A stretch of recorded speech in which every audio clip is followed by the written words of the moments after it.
This video is to help with the completion of Excel Project 7. It has you begin by downloading a file from Canvas. Here's the downloaded file. Be sure you click on Enable Editing across the top to enable all of your ribbons.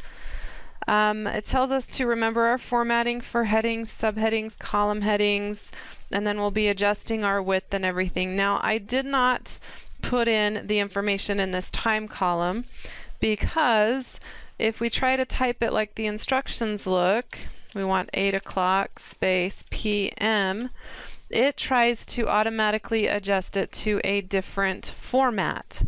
Now it's trying to do a date format. If I come up here to the number launcher and launch that, you'll see that I have it on custom. What we can do is take a look at our time options, since it is time that we want to deal with, and we can look through and see if any of those fit what we want, and it doesn't. And then if we go to custom, there's a whole bunch of other things available, but really we're not getting where we want to be. So if you'll remember from a few assignments before, we learned that if we type an apostrophe in front of our text, it will tell the computer to keep the text exactly the way we type it. So we're going to do an apostrophe 8:00 space PM, and then we'll press enter, and it stays exactly the way we want it to be. So that's what we'll do on the rest of our time. So we'll do an apostrophe, then type in the time space PM, and as long as we put that apostrophe in, it should keep the format exactly the way we type things. Once you get those keyed in, we should be ready at this point to do our formatting. So go ahead and format your main headings and your column headings.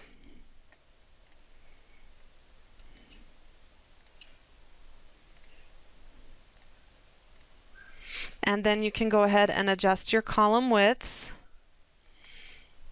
And then we can see all of our data a little bit better. We also need to change the formatting of a few of our columns. It tells us to center columns B and C. So I'm going to highlight the text under each of those and center. And then you're going to right align columns D and E. So we'll highlight those and turn on right align.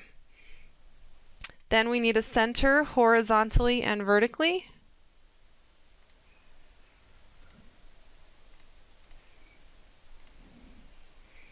Add a header.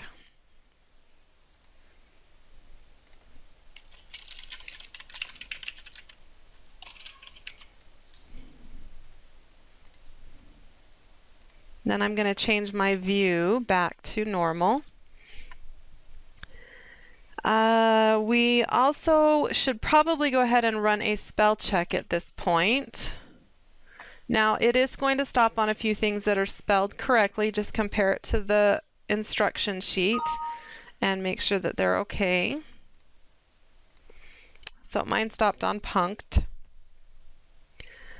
And once we have it all formatted correctly, let's go ahead and do a save as.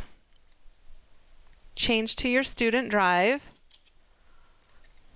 in your computer tech folder, in your Excel folder, and we're going to name it Project 17. That way, in case we mess up somewhere else, we have the original one to go back to. Now we're going to sort the file in ascending alphabetical order, primary by year, secondary by show. So we're going to highlight everything under our column headings, go to the Home tab, Editing Group, Sort and Filter, Custom Sort. Now we do have two things that we're sorting, so we're going to add a level. And let's see, primary says by year. So it looks like we have our year start column showing, and we want that to be in ascending, which is smallest to largest. And then secondary is by show, and we want that to be A to Z. Okay, so we end up with Survivor year 2000 at the top and The Apprentice year 2004 at the bottom. And we're going to save this with a save as and give this the name 17A. And that lets us know that it's an altered version. And then we'll convert this to a PDF.